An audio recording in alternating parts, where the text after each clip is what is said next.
It's my last name. I couldn't help it. Hi guys, we've made it back to California, Sacramento to be exact. I've seen my daughter. She's doing so good. She did my nails. You like them? So fancy.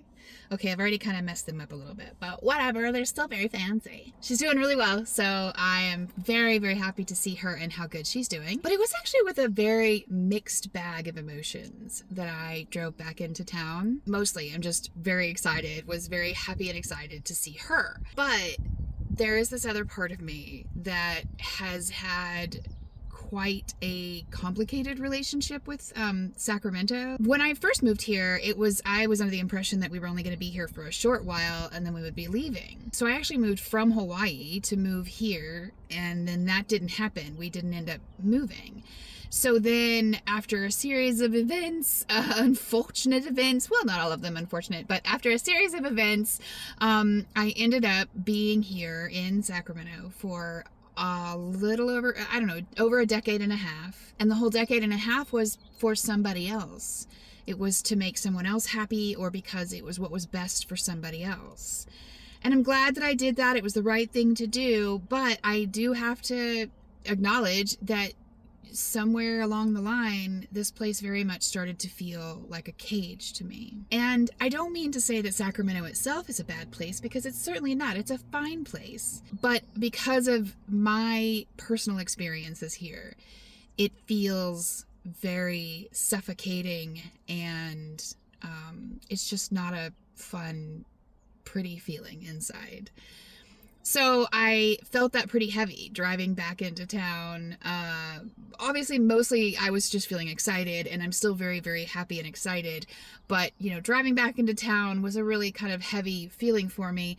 And so I have decided, after talking with my daughter and seeing how good she's doing and how she's actually exactly where she wants to be, and she's being taken care of very well, and she is sprouting her little wings and just doing so, so good, that I don't need to stay here. I don't have to stay. It's okay if I leave.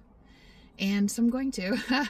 I'm going to stay for 2 weeks and spend as much time as I possibly can with my daughter during that time, which does mean I won't be doing an awful lot of vlogging, because she's a real private gal and doesn't want to be on video. So I don't know exactly how much vlogging I'll get done during that time, but I am going to just soak up as much time with her as I can for the 2 weeks that we're here, and then we're gonna go ahead and leave.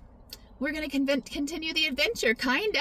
I mean, we're going to head toward, I don't know where we're going to go, actually.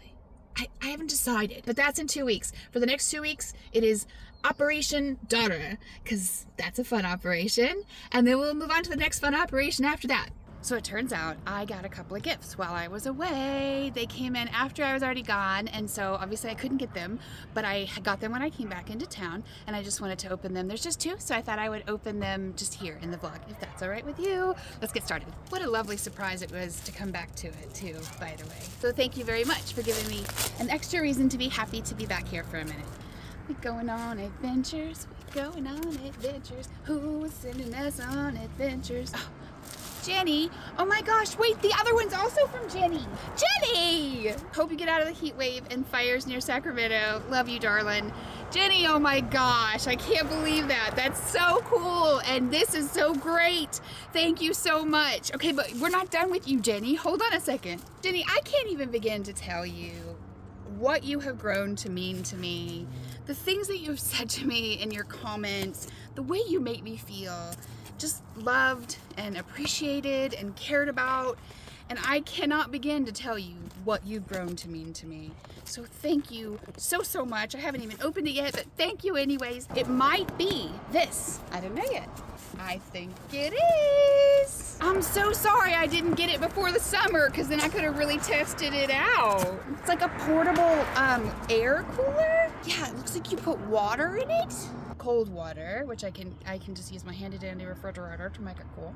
I have a feeling this is gonna be so, like, when I need it, it'll probably be something that I don't use very often, just for power reasons, but on the days when I'm like so freaking hot. I'm gonna give this a try. So sorry I didn't get this before the summer so that I could test it out in the summer and let you know how I like it. But I bet you it's gonna be amazing. Thank you so much for giving me this pleasant surprise to come home to. I'm so sorry that I didn't let you know in enough time that I was leaving town and wouldn't be able to get anything, but it will be incredibly appreciated next summer. I can't wait to give it a try.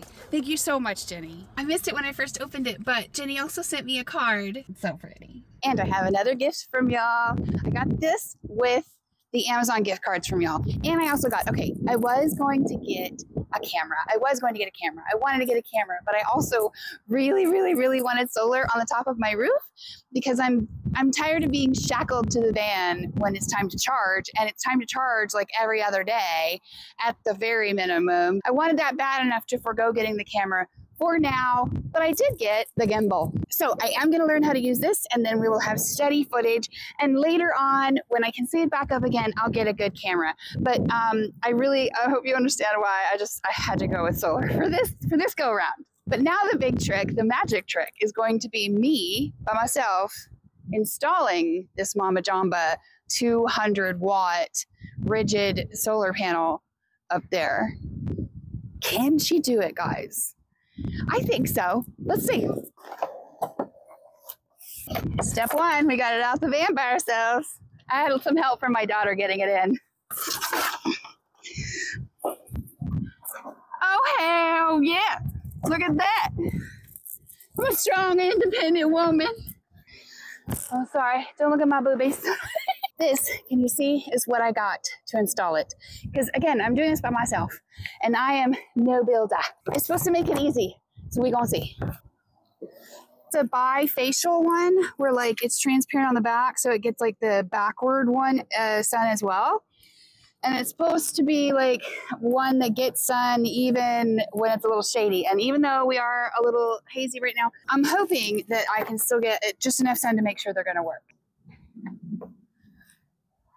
Well, that is definitely not encouraging.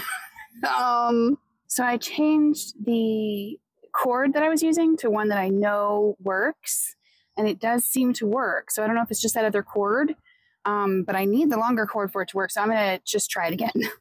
Okay, it seems to be working with that cable too.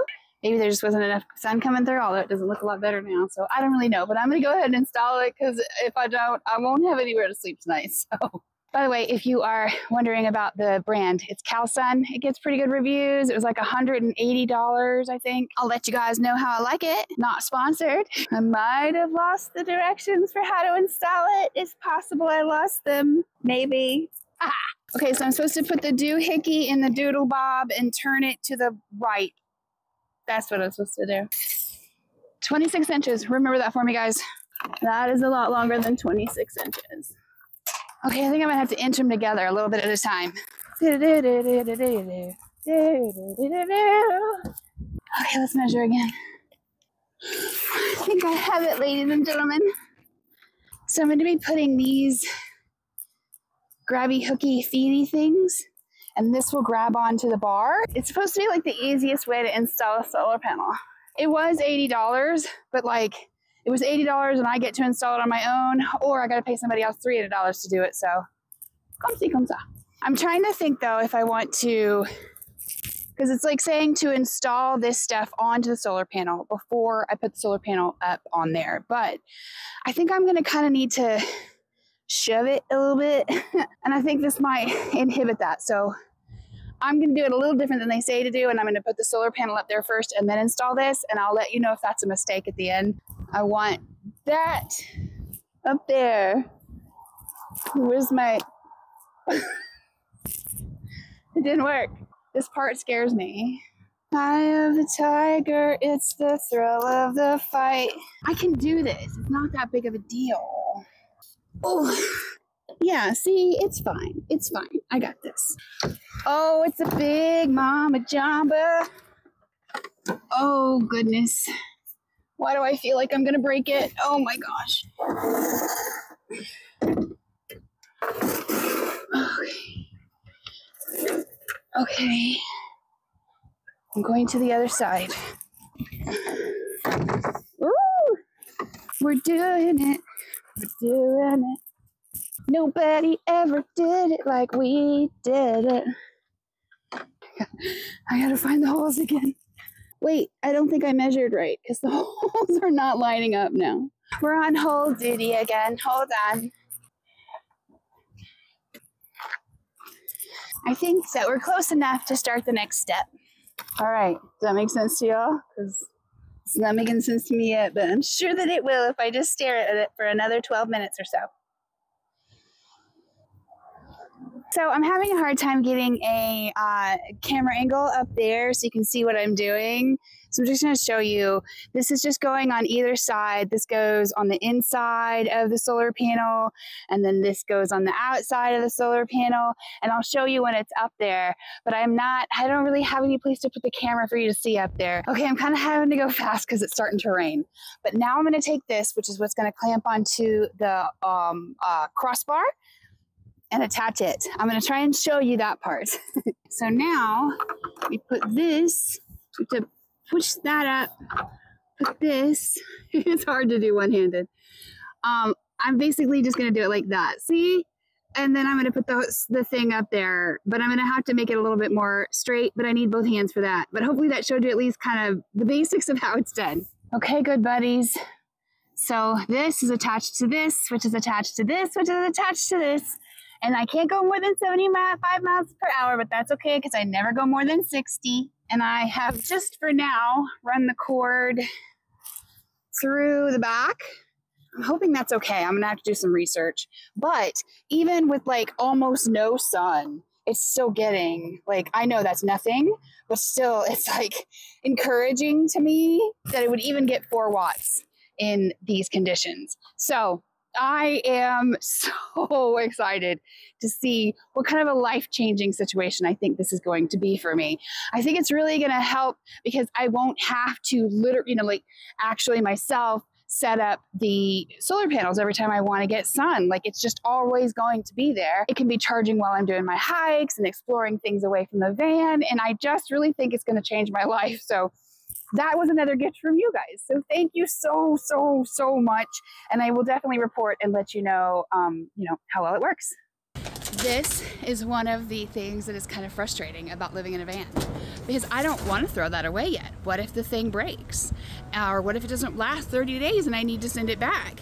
But I literally have no place to keep it, so I have to throw it away. Just keep my fingers crossed. But yeah, that is not one of the things that I thought about before moving into a van, that was gonna be a thing, but my heart does break just a little bit every time I have to throw a box away. It's all right, I don't have room for it. Letting go, we're letting go. And we're solar powering, so it's all worth it. So I left Sacramento. I ended up staying like a week longer than I anticipated because I had a really hard time leaving. And I'm still really conflicted about it. I'm still having kind of a hard time. So I made a beeline for the beach. The last 2 days have been pretty damn rough, actually. I mean, even for me. I really am struggling with leaving Sacramento. And I'm still not 100% sure it was the right thing to do. Like, okay, so my baby girl is 18. She's 18, and she told me during this visit, which by the way was an amazing visit. It was basically perfect from start to end. Every minute I spent with her was just wonderful. And she told me during her visit that she loves her life, that she loves the life she has now. And what music to my ears. I mean, for a mama to hear her girl loves her life and it's exactly what she wants. And that's the most amazing and wonderful thing that she ever could have said to me. I'm so happy for her. And I know she's doing really well. She loves her job. She's in school. Her dad is taking great care of her. She's getting really close to that side of her family. She's doing so well. And Sacramento is where she wants to be. Like, we talked about it and I said, like, if I became a millionaire tomorrow and I could get a big old house somewhere, but it wouldn't be in Sacramento because I don't love Sacramento. Would you want to come and live with me? And she said no. She loves her life exactly where she is, and she would come visit me all the time, but that she wouldn't want to come and live with me. And I totally get that. Like, we just have very different ways of living, and her dad is much more active and out and about and social, and that's more up her alley, you know? So I fully understand where she's coming from with that. And so it is her decision to stay in Sacramento. But as we've talked about before, Sacramento is a really, really unhealthy place for me. And it was always a place I never wanted to be, and I was always there for somebody else. So Sacramento is just not a good place for me. And those two things are true. Sacramento is not good for me, very good for my daughter. And her dad is taking really good care of her. She's doing really well. So she really doesn't need me. But there is still a part of me, I think it's just maybe a hard habit to break, this idea that I should spend the majority of my time within arm's reach of her. And when I am with her there, I'm good because I'm with her and I'm amazing with her and I'm happy with her and I love being near her. But she's got this whole big full life. She's just always, you know, got something going on. So obviously I can't spend all of my time with her. And when I'm in Sacramento and I'm not with her, which is the majority of the time, I'm freaking miserable. I'm trapped and just bombarded with emotions that are not friendly. So like the logical side of me knows that leaving is okay. She's good. It's better for me for the most part, even though I miss her very much, and she's really good and she doesn't need me and she's well taken care of. So like logically I know that, but there's still that mommy part of me that's like, should I sacrifice my happiness and well-being so that she has me available to her at any moment that she needs me? And obviously a year ago I would have said 100% yes, she's not 18 yet, but she is 18 now. I did stay in Sacramento until she was 18, and she is doing really well. So you see my conflict. On the one hand, she's really well. She doesn't need me. She's fine. And I do better when I'm not in Sacramento. On the other hand, I love my daughter so much. And sometimes I wonder if her happiness is more important than mine. Anyway, I finally decided to go ahead and leave. And I left on election day. So I was already feeling pretty sad and emotional. My daughter and I had actually gone and voted the day before that. She told me I can put her picture, her and I's voting picture up here as long as I cover her face. And that was her first time voting, so that was a really cool thing. I was so glad I was able to do that with her. We both voted, and then the next day was election day, and I left on that day because I kind of planned my leaving on a day when she was going to be super busy doing fun stuff, so that hopefully she wouldn't be, you know, it would help sort of mitigate some of the sadness of me leaving. So I left election day in the afternoon thinking that 70% sure that we'd probably win the election. You know, that didn't happen. And I really didn't know for sure that that was going to happen until the next morning. So when I woke up the next morning, day after leaving my daughter, with all the conflicting emotions surrounding that, and then I found out that we lost the election, which is just mind-blowing to me. I'll never understand. I will never understand the Trump train. I'll just never get it. So it's like disheartening, and it makes me feel a little bit like hate won over love, which is something that's hard to stomach, but is a reality in our life sometimes. So I had thought I might go straight to the desert, but when I woke up and I found all that out, and like it was just like this avalanche of feelings coming down on me. I was like, I need the ocean. I need the freaking ocean. I need the healing vibes coming from the ozone and all that. So I just booked it to Monterey, and I am starting the trek down, and we are going to go see Big Sur. And that's gonna make me feel better. I just know it. I mean, I already feel a little bit better. I gotta say, like, today I am feeling a little bit better. Yesterday I got here and I was like, at first I was like, oh no, the ocean's not, I don't feel better. And I thought maybe it had lost its magic powers with me, but I don't know. This morning I'm feeling a little bit better. And I know that these things are a cycle. Like, America just cannot make up its mind. It always goes back and forth between Republican and Democrat. I wish we had, you know, third, fourth, fifth, six parties. We need more parties. But for whatever reason, we're just stuck in this loop. We're in the down cycle right now. But I guess I shouldn't say we. I imagine that there's probably some of you guys out there who are happy with how the election turned out. I don't understand it. For me, it's pretty devastating. And all I can really do is just really, really hope that the majority of the experts that have weighed in on his like tax plan and the fact that he has no other plans at all, except, you know, deport people. All I can do is just hope that those experts are wrong and he will not be able to do more damage in his second term than he did in his first. What he did was bad enough in the first. But if that's as bad as he gets, then I guess we'll be okay. I hope the experts are wrong about what's going to happen. That's all I can do about that now. And my daughter is okay and well taken care of, and she knows that if she really needed me, I would stay. I would do anything for her. I would give up everything for her. But she's all grown up, and it's like, I would tell anybody else at this stage that it's okay to put yourself first for a little bit when she doesn't absolutely need you. So I'm trying to tell myself that same thing.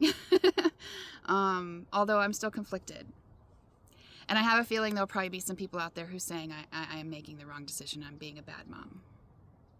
And maybe they're right. I don't know. For now, though, I am going to continue down this path of trying to find my own happiness and find, you know, purpose in life. And, you know, seeing beautiful things is certainly helpful for that. And being on the beautiful California coast is certainly helpful for that. And so that's what we're going to do. That's what we're going to do. We are going to rally, pick ourselves back up off the floor, and head into the future. Hopefully where there's lots of pretty things to look at. So it's a good time to end the video. This day I will not stop trying to land on my eyeball. Thank you so much for hanging out with me in Sacramento a little bit and letting me vent a little bit. I appreciate it more than you know. I hope you're having a really good day. I love you. Bye.